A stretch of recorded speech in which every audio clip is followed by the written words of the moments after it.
Hi, and welcome to my webcam. This is a continuation of the Imperial March of John Williams.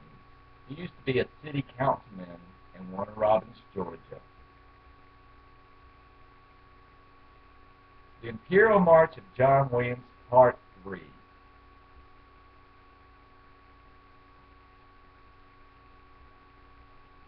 With a fence stretching the length of approximately 5 cars blocking the front of Hank's vehicle, Hank and Jeff decided to walk off the property.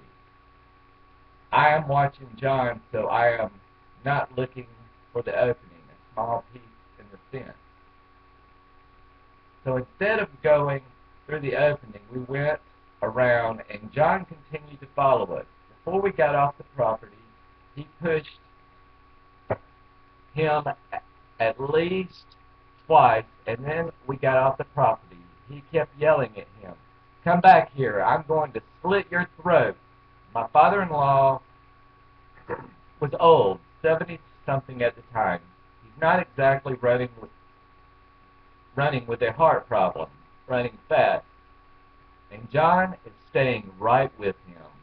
Once we get off the property, John actually swings and hits my father-in-law upside the head, knocking his glasses off. And when he did, I'm yelling at Hank, "Get away, get away." At the same time, I'm on the phone with 911. John then, after he knocks the glasses off, goes over, and he looks like he's trying to step on the glasses at first, but he just missed. Then he just picks them up and sticks them in his pocket.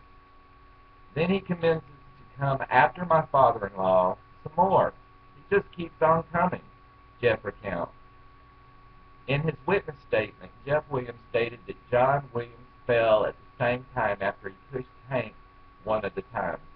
He also reported that at the same time a Warner Robins City vehicle stopped as Hank and he continued to flee the property. Soon after, the Warner Robins police showed up. According to the police report filled out by Officer Christopher McCleskey, upon arrival, I made contact with Sergeant Wilcox, the other officer on the scene, who was talking with Mr. Saunders and Mr. Wilson in the parking lot of the vacuum shop. Mr. Saunders said that Mr. Williams said that he was going to blow his head off with a shotgun and pushed him down in the parking lot of the back shop. I made contact with Mr. Williams, who said that Mr. Saunders came into Marjorie's beauty shop demanding that everyone leave within 30 minutes. Mr. Williams went on to say that Mr. Saunders assaulted him in the parking lot before trying to leave. Patty Lewis, an employee of the beauty shop, recalls what happened somewhat differently. According to her statement, Mr. Hank Sanders and Son entered beauty shop with legal paperwork from Mr. John Williams and stated to Mr. Williams, myself, my client, and my client waiting that we had 30 minutes to collect our belongings and vacate the premises. Upon this interaction, Mr. Williams told Mr. Saunders that was not going to happen and escorted Mr. Saunders and his son outside.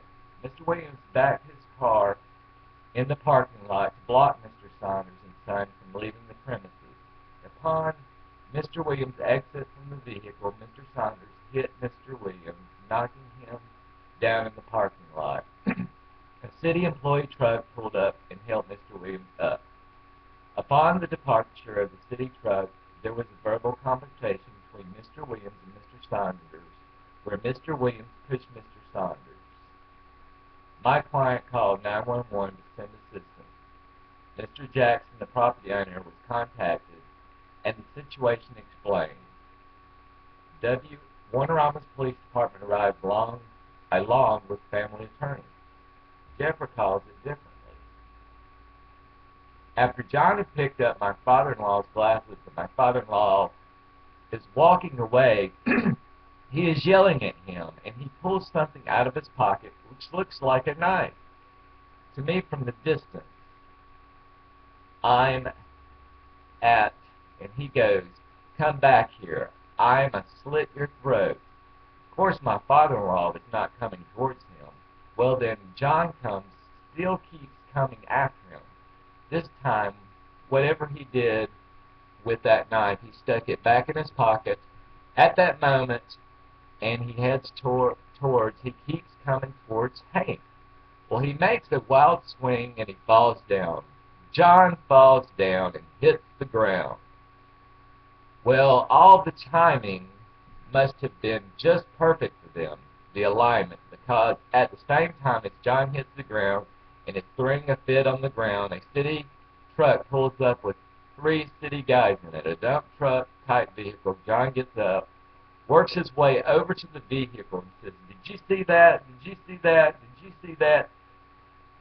They did not see anything, so by then they drove away. It wasn't like they stayed, okay?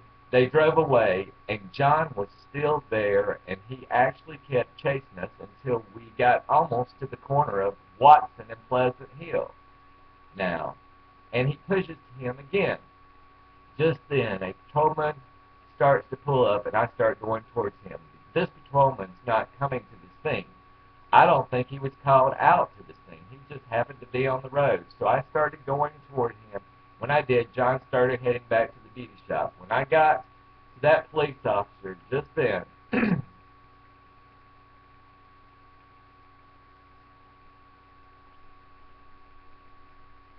hold on one sec. Just then a patrolman pulls up and I start going towards him. But this patrolman's not coming to the scene. I don't think he was called out to the scene. He just happened to be in the road. I just started going towards him, and when I did, John headed back to the beauty shop.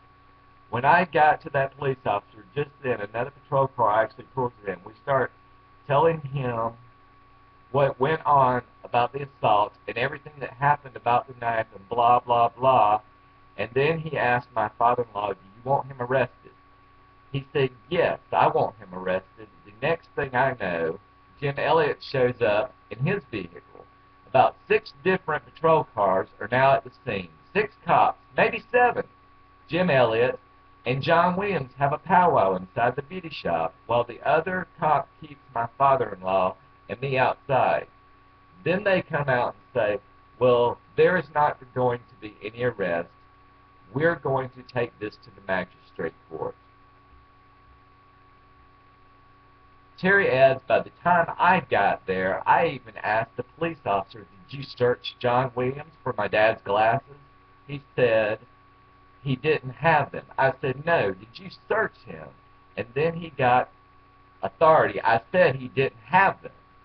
He never answered my question." Also, they said that they called Jim Elliott over there to get all this straightened out. Okay, but how come my dad or my husband was not invited inside with them when they had their little powwow inside? According to John Williams, he hit me first. I want to add right here that I find it interesting that John Williams is listed as a suspect on police report, but nowhere does it state that he is a Warner Robins City councilman. He is listed as retired. To be continued.